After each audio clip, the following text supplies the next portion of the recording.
Hello, everyone. I thought today we'd spend a little bit of time talking about antisocial personality disorder. This diagnosis has become a little more prevalent in the last years with the serial killer documentaries that have been out, the true crime podcasts, or YouTube programs that are readily available for anyone, and just genuine, I think, interest from people in individuals who have this diagnosis because they can be some of the most difficult for us to understand. And, my thoughts are just like often when we drive past a car accident, we all look to see what happened.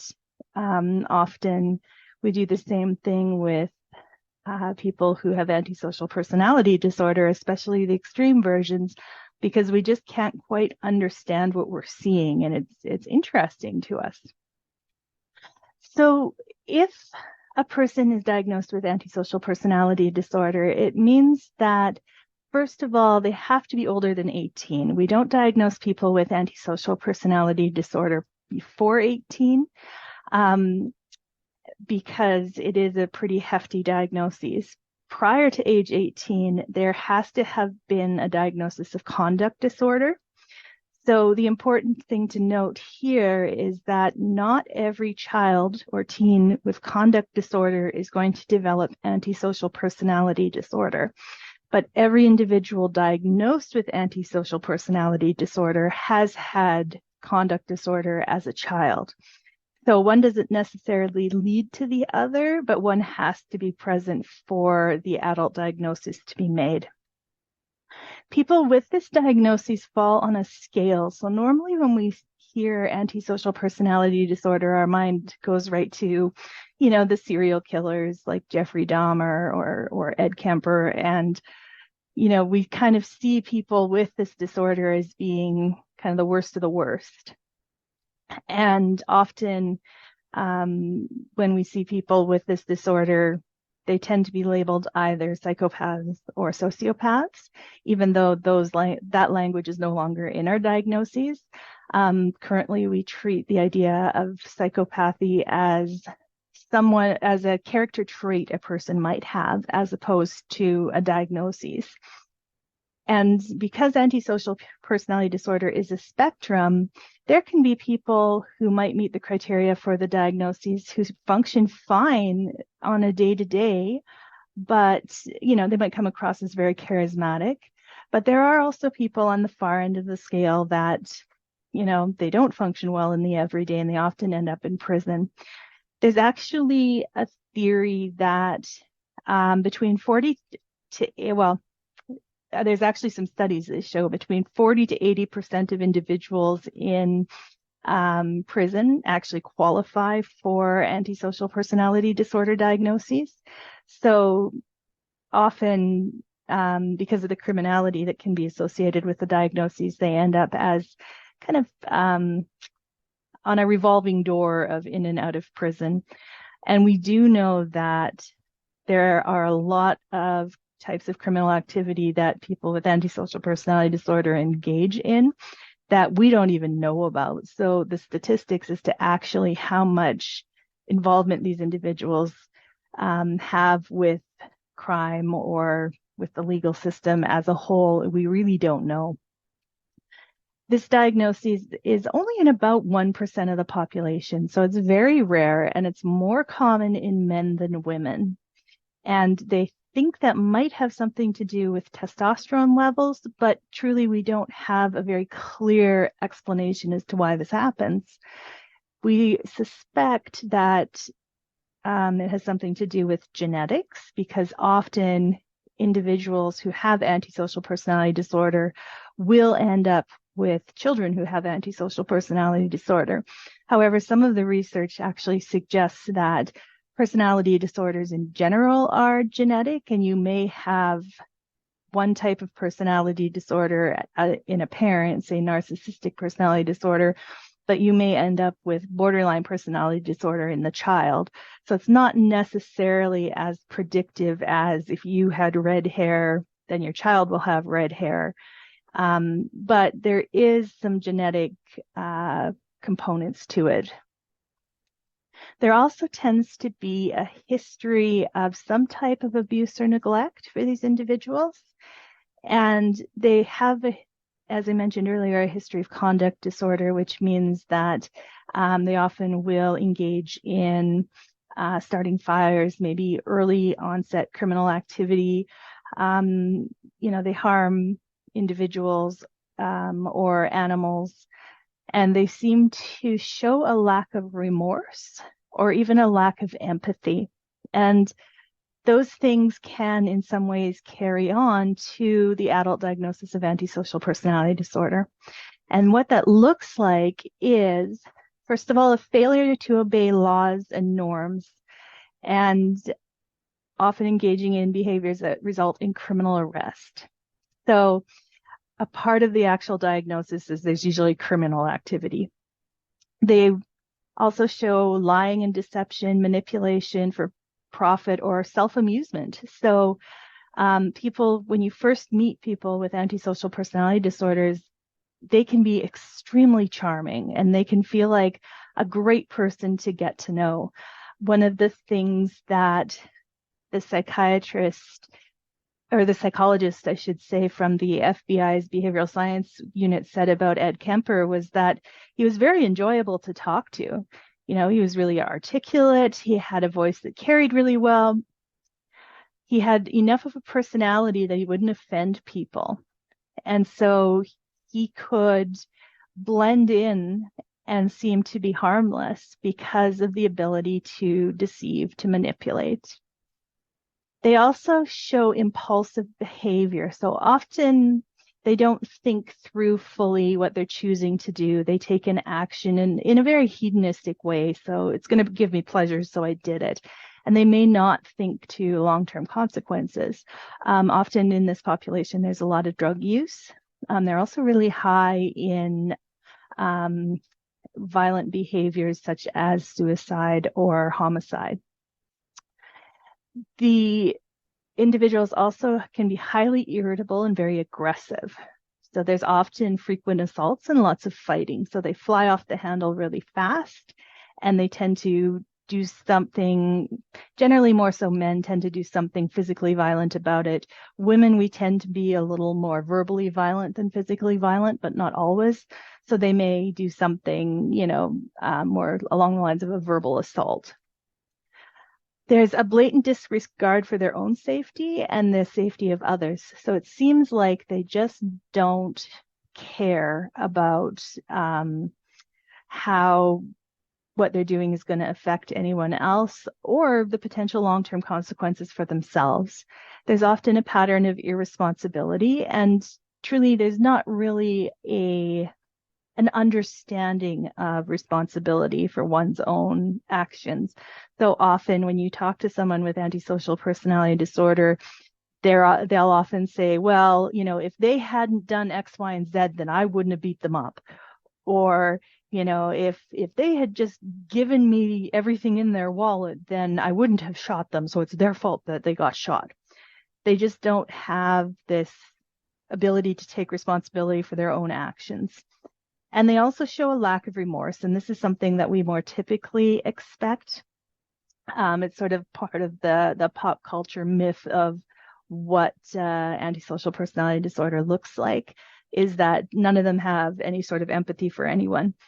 And actually, for antisocial personality disorder, there's differing levels of empathy, and the ability for a person with antisocial personality disorder to receive treatment really depends on how much empathy do they have. Is there a reduced amount of empathy or is there none?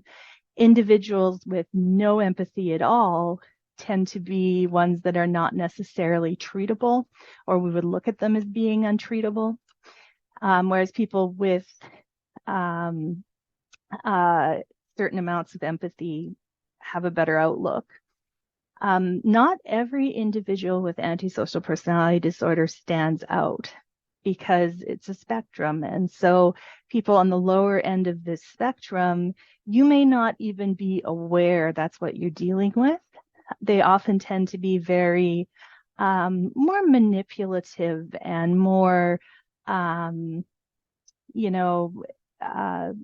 more more bullying activity, that sort of thing, simply for the enjoyment of it.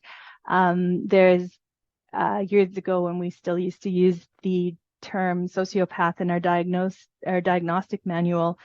The joke was, or well, not the joke, the fact was, I should say, that a lot of individuals who run multi-million-dollar corporations fall on the antisocial spectrum, because if you think about what you need to be able to do to run these huge corporations, you need to be able to fire or decide to lay off thousands and thousands of people if you need, and you need to be able to go home and sleep after. And people who are really high on the empathy scale, they may or may not be able to do that. They may or may not be decisive because they take into account everybody around them and what to do. So in that type of a situation, the traits from antisocial personality disorder can actually be pretty advantageous. People who would fall on kind of the mid to lower range of antisocial personality disorder would be someone like, say, Richard Scott Smith. If you've heard of him, he's a repetitive scammer on dating sites. He hooks up with women over the internet. He takes their money and then he disappears. And he's done this over and over and over again. Billy McFarland, who was part of the Fire Festival debacle that happened several years ago. He was one of the organizers. And Elizabeth Holmes, who probably is a little more recent, was running the company Theranos, saying that she could take blood tests to identify a whole variety of diseases. And she ran her company for 10 years before they found out that these blood tests actually didn't do anything. And prior to her conviction, while she was still under arrest and ongoing trial for what she'd done, she actually had started another very similar scam, trying to get money from people for something else that was quite illegal, or a bit of an exaggeration on what she could actually do. And so even after being caught, she continued to engage in the same behaviors, because there's no insight into these behaviors are what got me into this place. On the higher end of the spectrum, we find people like, say, Myra Hindley. She was a murderer who resided in, I believe, Europe. And when the reporters came to interview her, according to them, their experience of her was that she had no empathy, no compassion, a slice of reason completely missing. She's like an old-fashioned telephone switchboard in which the wires are there, but all in the wrong place. And so when they met her, they had a feeling that something wasn't quite right. And that's very common among individuals who meet people with antisocial personality disorder. I've sat with quite a few over the years of my career, and you do feel, at first they can be very charming and very nice, but you do feel that there's a fundamental disconnect that for some reason isn't quite there. And so you might feel kind of an unease. For example, the dating game show killer, he won a date with a woman on a dating show, and she ended up refusing because she just felt wrong and it just felt weird. And that actually, they think, saved her life, because she listened to that intuition. You know, he looked like from the outside, everything should be great. He was so wonderful and nice and charismatic, but something felt off. That's very common for people to feel. There's also individuals such as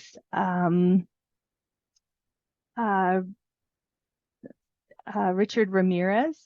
So Sean Penn, the actor, he was in prison for a while with Richard Ramirez, and his description was, after Ramirez had sent him a message, he said, he responded by saying, "You know, Richard, it's impossible to be incarcerated and not feel certain kinship with your fellow inmates.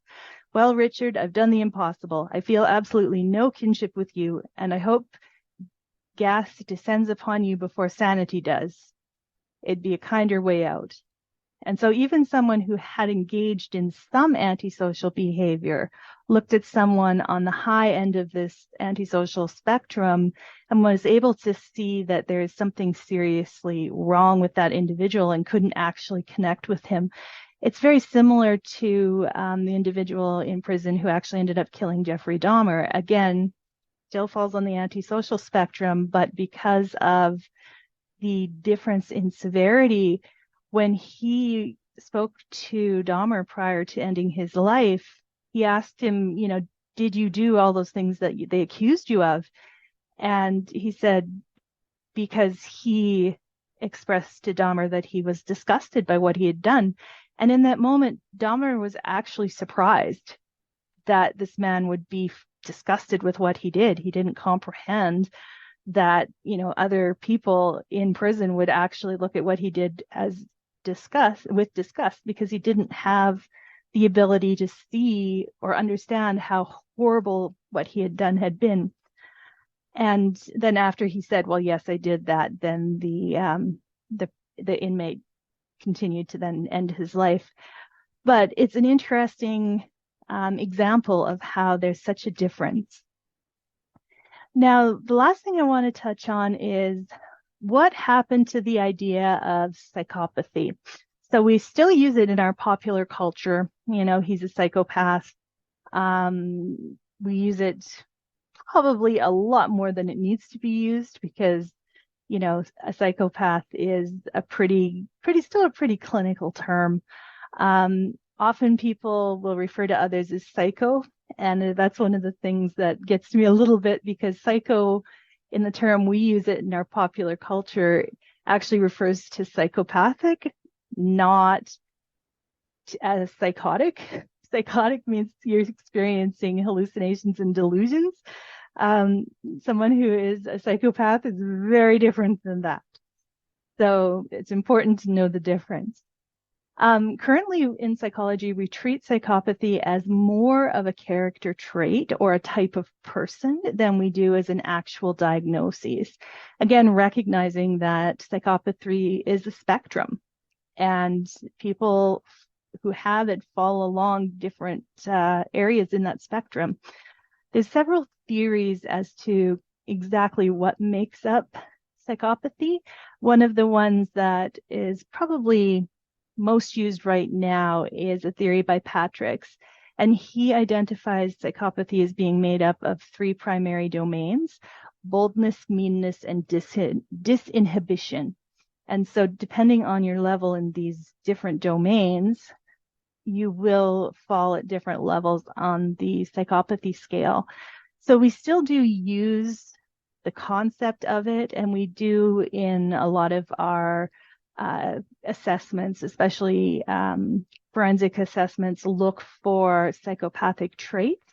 We just don't diagnose people as psychopathic anymore. And, sociopathy, again, we don't use that, but it would have referred to years ago people on more of the milder side of antisocial personality disorder. So they were more able to exist within normal society. So they would be breaking the law, but more in things like, fraud or theft or something along those lines. They weren't necessarily taking human life or anything like that. So hopefully that is a really rapid tour through the diagnosis for you. The one thing I always encourage people in these type of situations is, if you meet somebody who's charismatic and is charming and is trying to push the relationship really fast, go with your gut. Because if you feel something's off, it's more than likely a good idea to at least slow down, if not get yourself out of the situation.